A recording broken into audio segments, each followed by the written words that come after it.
Hello everyone, welcome back to PJ Meets the Pros program. Today we are going to invite the jewelry designer Caroline Lo. She's a jewelry designer for Fossil Jewelry here in the United States. Are you ready? Let's get started.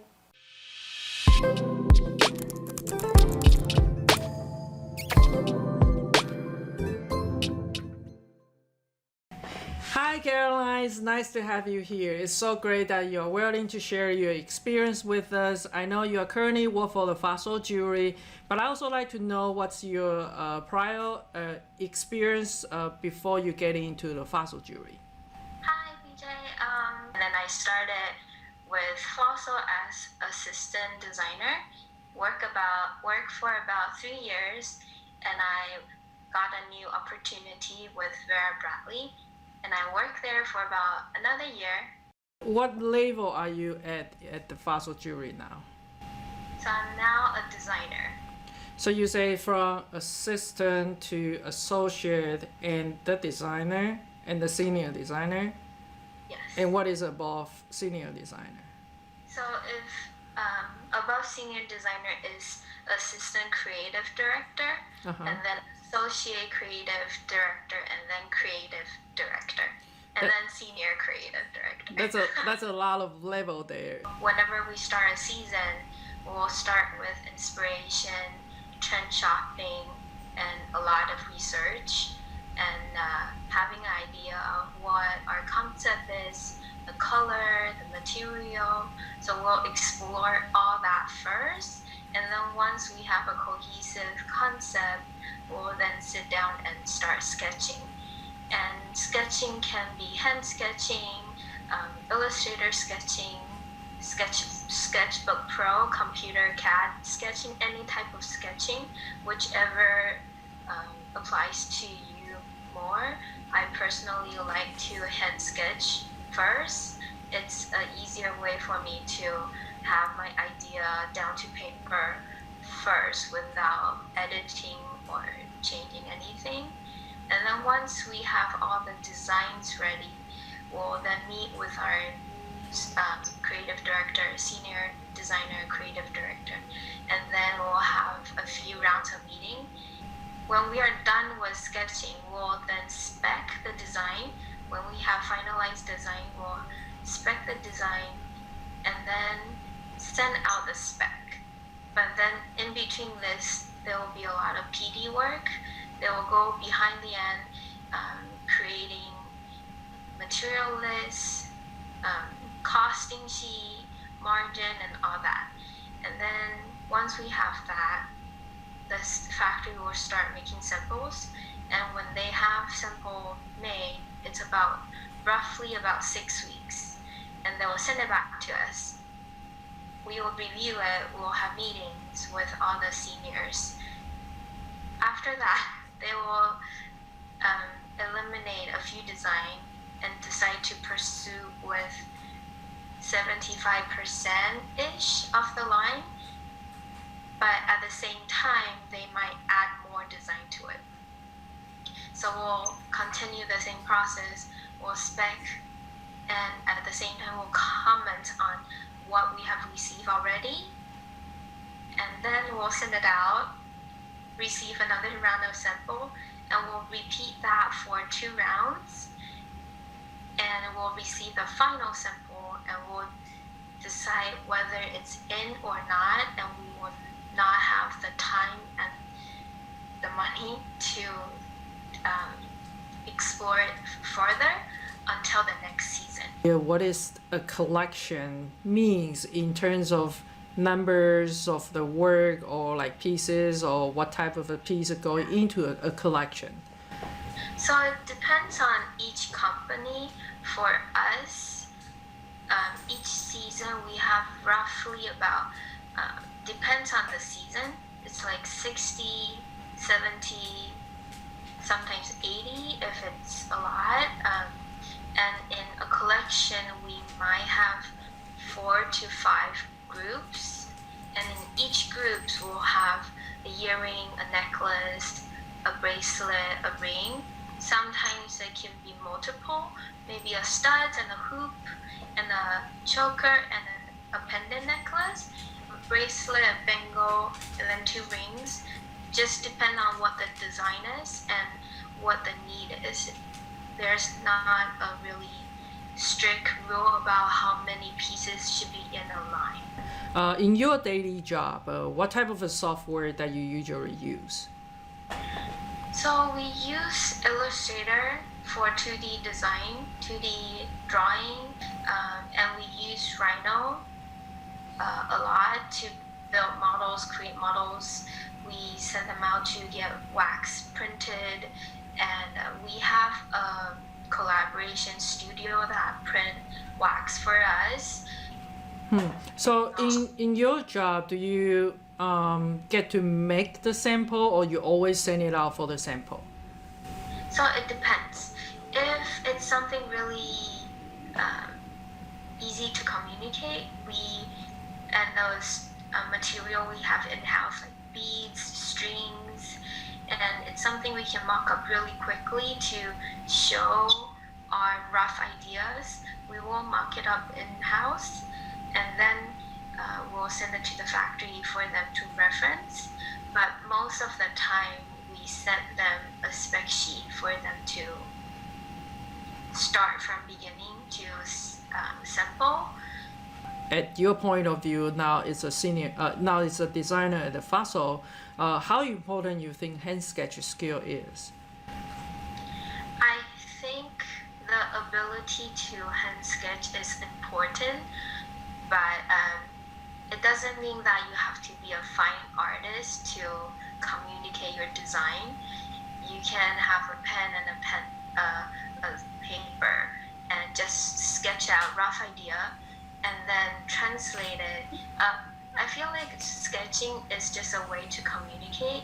The better you sketch works better for communication.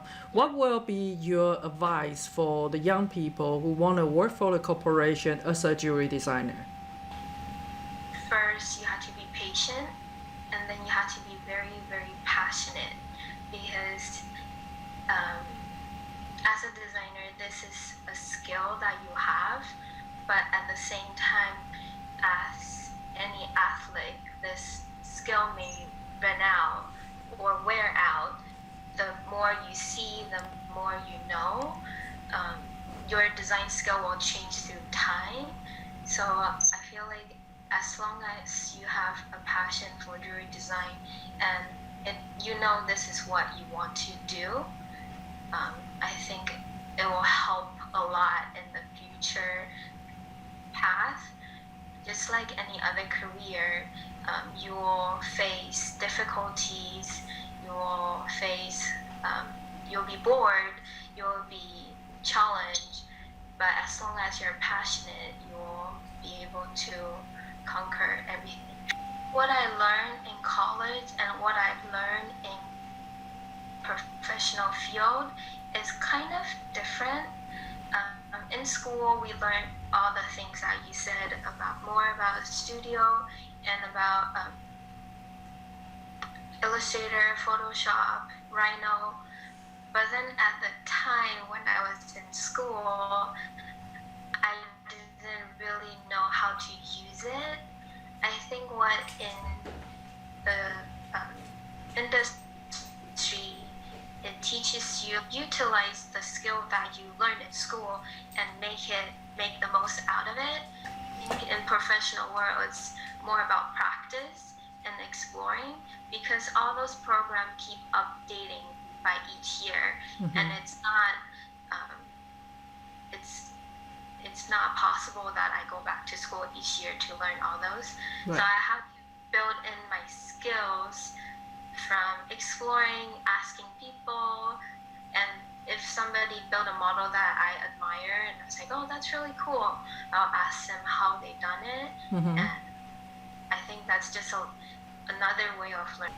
So I think it helps a lot, because knowing how it's built, I understand how to structure a piece, and knowing how to fabricate helps a lot in Rhino as well, to me at least, because I know how I'll build it, and So when I put it in Rhino, I kind of know how to build it in the real world. So I'll able to put that in Rhino.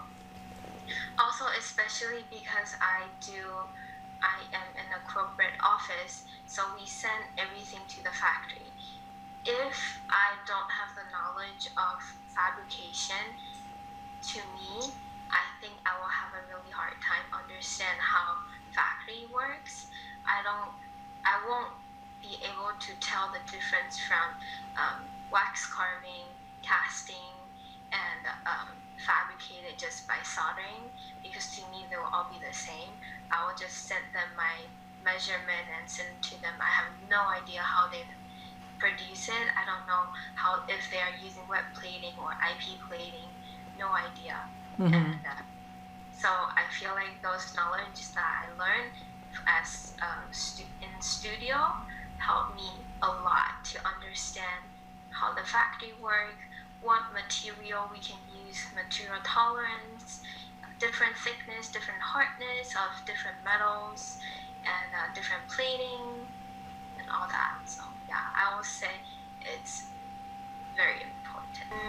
For me, I started by going to school, but I feel like there is a lot of different ways. A lot of people start from Etsy, they hand fabricate their own jewelry, they put it on the website.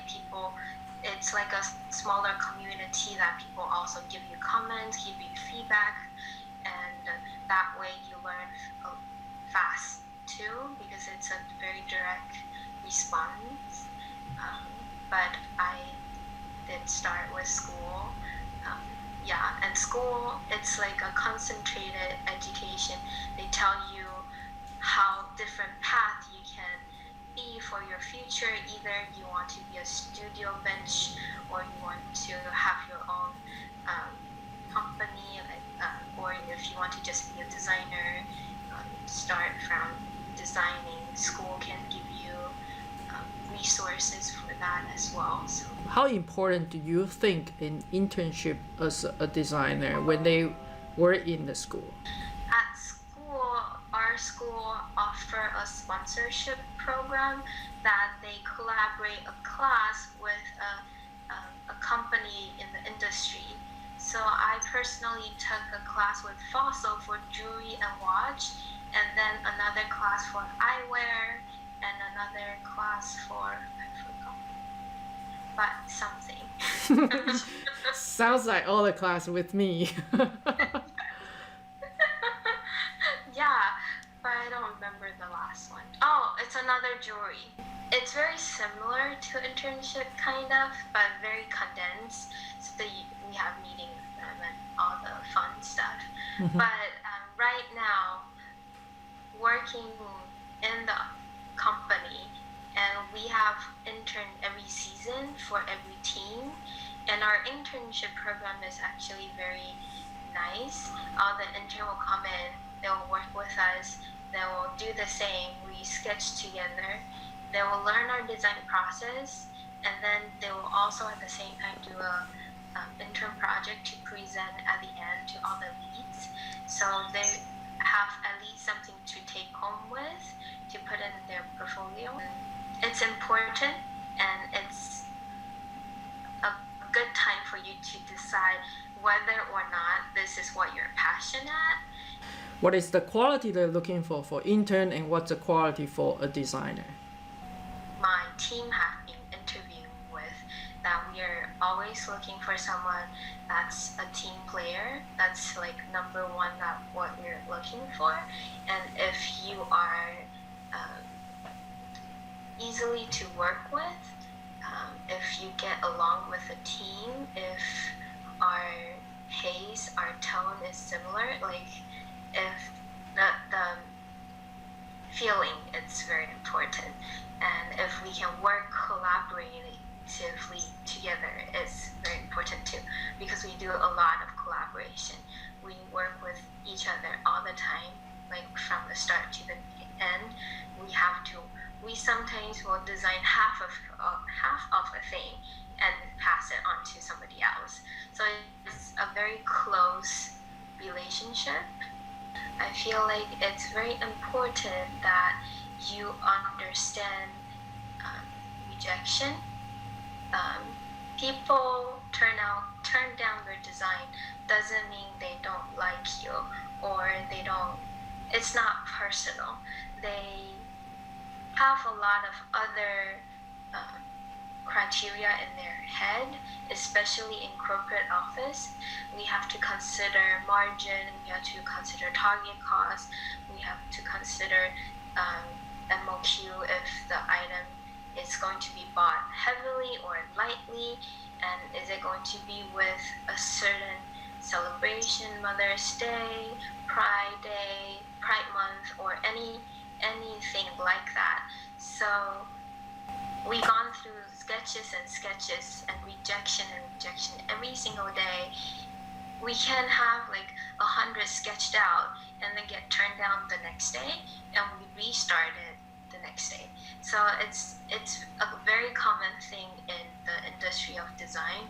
It's not just jewelry, it's in everywhere, because all we want to do, the final goal is to have a perfect product for our customer that tells the story that we want to tell. So in the process of this, there is going to be a lot of challenging and a lot of denials. So just to be prepared for that, and it has nothing to do with anybody. Really, thank you for a lot of good advice for our young people who want to be coming into the jewelry industry or be a designer. Appreciate your kindness to share your experience. Thank you. Thank you. Bye bye.